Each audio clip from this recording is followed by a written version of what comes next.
بحييكم من عب الزبلاوي، وكل عام وحضراتكم بخير بمناسبة شهر رمضان اللي خايفين تصوموه أحسن المحكمة الدستورية تحكم ببطلان إجراءاته وإعادة صومه مرة تانية. أيها الشعب الزبلاوي العظيم، بتبصوا ورا على مين؟ انتوا الشعب العظيم، لا من غير حلفان. أبهرنا العالم في 25 يناير وأدهشناه في 30 يونيو، وإن شاء الله هنجنن أمه وإحنا بنقتل في بعض. عندنا رئيس مؤقت ورئيس وزراء مؤقت، وتقريبا أصبحنا شعب مؤقت. لما تبص علي جرى من السيسي، علي جرى، حضرتك تسميه ثورة، تسميه انقلاب مؤسسات، تسميه انحياز جيش لإرادة شعب، تسميه ثورة بالمقلوب، تسميه مدحت، ما يشغلنيش.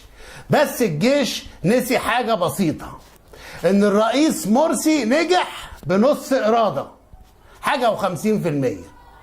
يعني لو تمرد دعت لإسقاطه تاني يوم نجاحه كنت هتلقى نص الشعب في الميادين. رسالتي لكل المثقفين والإعلاميين، الحق ليه قوته اللي بتحميه ويعطى للكافر، وطبعا ليس من طلب الحق فأخطأه كمن طلب الباطل فأدركه. ولما تعجز حضرتك انك تقول كلمة الحق مفيش داعي تسقف للباطل. لما المؤقت يعين البرادعي رئيس وزراء يوم السبت، طبعا مع حفظ الأرقام للتجميع، وبعدين يعين زياد بهاء الدين يوم الحد، وسمير رضوان يوم الاثنين، والببلاوي يوم الثلاث. اطلع قول ده ارتباك، واسأل هما ال10 دقايق اللي تعين فيهم البرادعي رئيس وزراء اتحسبوا يومية كاملة ولا مرمى، ولا كان جاي نقطة ومجاملة يقدم نمرة على المسرح؟ ويعني ايه اعلامي يقول لي القبض على خيرت الشاطر مختبئا في منزله؟ مختبئا في منزله؟ وايه معايير اختيار الضيوف؟ لما اسمع لواء بيقول نلغي صلاة الفجر في المساجد، ولما اسمع شاب بيقول احنا مش ضد الاسلام انا مسلم، ولما بسمع سورة طلع البدر علينا عينيا بتدمع. طبعا كان المفروض المذيعة تقول له صدق الله العظيم، او تسيبه يكمل، يمكن يقول بيصلي التراويح بما شربتش من نيلها وجزء من آية ليل. انا شفت صورة الفريق السيسي مع ناس كتير في العب، بقول لهم فين صورة محمود بدر الدين او حسن شاهين؟ قالوا لي مين؟ بلاش العب. جريدة الاندبندنت البريطانية اتريقت علينا وبتسأل سؤال: متى يكون الانقلاب العسكري ليس انقلابا عسكريا؟ الإجابة: عندما يحدث في عب الزبلاوي. يا جماعة، عمر الديمقراطية ما يكون معناها انك تركب فوق الديمقراطية. بس قطع لسان اللي يقول الشعب الزبلاوي ما بيفهمش في الديمقراطية. الديمقراطية هي اللي مش فاهمة الشعب الزبلاوي العظيم. الرئيس مرسي كان هيجنن أمي، عاوز يحكمنا بالحب، سايب كل المؤسسات تطهر نفسها. طبعا الفساد أقوى منظومة في الدولة، أروج بضاعة، لبن رضاعة، فخر الصناعة. يعني يا سيادة الرئيس أسيب دولاب المطبخ يطهر نفسه، ولا أجيب مبيد وأخلص على الحشرات؟ وأول القصيدة بتفتح صدرك وتقول ليس لي حقوق وأتصدق بعرضي لله، فأصبحت مادة ساخرة للبرامج الكوميدية، وسايب قصور الرئاسة ورايح تسكن في شقة إيجار. أنت بتغني مع شعب أطرش. إحنا فراعنة، يعني الشيطان بياخد عندنا كورس، بيشوفنا بنعمل ايه ويولع سيجارة بالليل ويشرب كوباية مية نار ويكتب ويتعلم. فرعون ده اصله مش هربان من الضرايب ولا واخد حتة ارض ولا مشرك ولا كافر، ده كان واحد فاتح فرع لوحده. انا بسمع بتاع البطيخ وانا جوه شقتي بينده في الميكروفون ويقول ب5 جنيه الواحده. حاضر، نزل السبت، ادي الاستاذ 2 ب10 جنيه، انت جيت الاول، نمشيها طابور، الصبر يا جماعه، كله هياخد. افتح الشباك مفيش حد بيشتري. بتاع البطيخ يا ريس بيلعب وبيفهم سياسه. ليك وهتاخد، وحين ميسره.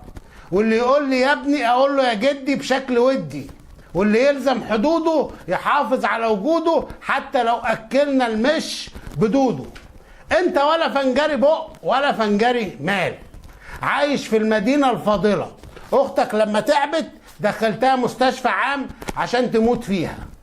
احساس انك لو طولت في الرئاسة شوية كنت هتلبس جلباب مقطع وتنام تحت الشجرة. عاوز تتعلم من الممارسة الفرق بين ما ينبغي ان يكون وما هو كائن بالفعل.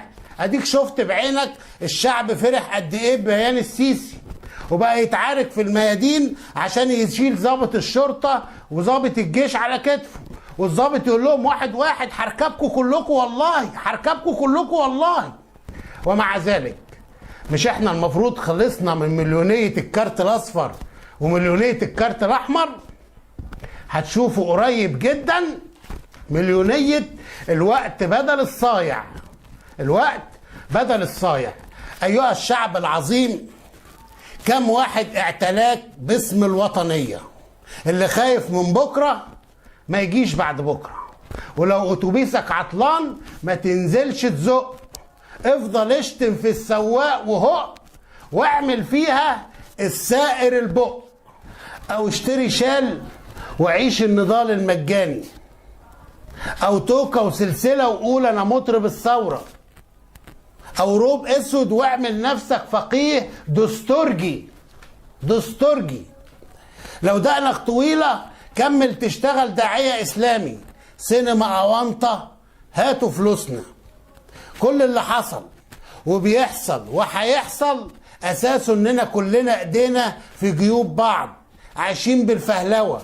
وبالفهلوة لو كنت ألدغ او عندك 26 حرف واقعين، انت مطرب او مدرس او مقدم برامج في عب الزبلاوي. ما عندكش دم بس عندك زنبيل ومريالة وبتلك كتير، اعمل مطبخ سيدي المعفن. دخلت بيتك مترين، خد منها محل متر في متر تدخله بجنبك وافتحوا كوافير هرجي، يافطة كبيرة بعرض العمارة واكتب عليها استعداد تام للعرائس، ومركز تخسيس وتجميل، وقسم خاص للمحجبات، وما تنساش يوجد حمام مغربي. الفهلوة كلمة بالعامية معناها التزاكي او ادعاء وانتحال صفات غير موجودة. يعني انت بتاع كله، انك تعمل شغلة في اقل وقت وبأقصر طريقة، على حساب طبعا الجودة واصول المهنة كروتها. اصل المشكلة ايه؟ الانفتاح الاقتصادي. اتحولنا من مجتمع منتج الى مجتمع مستهلك.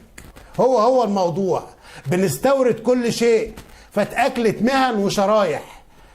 ظهر عندك تعقيدات وبيروقراطية ومحسوبية، بقيت بتعاقب الناس اللي بتشتغل على وش الارض، خليهم ينزلوا تحت الارض. وده افرز مصانع بير السلم، واقتصاد اسود بيقدر التهرب الضريبي بتاعه ب 400 مليار دولار سنويا. اشهرهم تجارة السلاح، تجارة الاثار، تجارة العقارات، الدعارة، الدروس الخصوصية. انت لا تستطيع انتهاك القانون الانساني، كل ما في الامر انك شخص منهزم، شخص خائن. طبعا النكتة بتقول لما اتعمل مناقصة لطلاء سور البيت الابيض اتقدم 3 عروض، من امريكي ومن مكسيكي ومن مصري.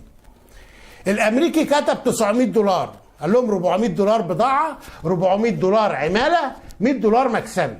المكسيكي كتب $700، 300 بضاعة، 300 عمالة، و$100 مكسبي. المصري كتب $2700. المسؤول قال له ليه يا ابني كده؟ قال له $1000 مكسبي و$1000 لحضرتك، ونجيب المكسيكي $700.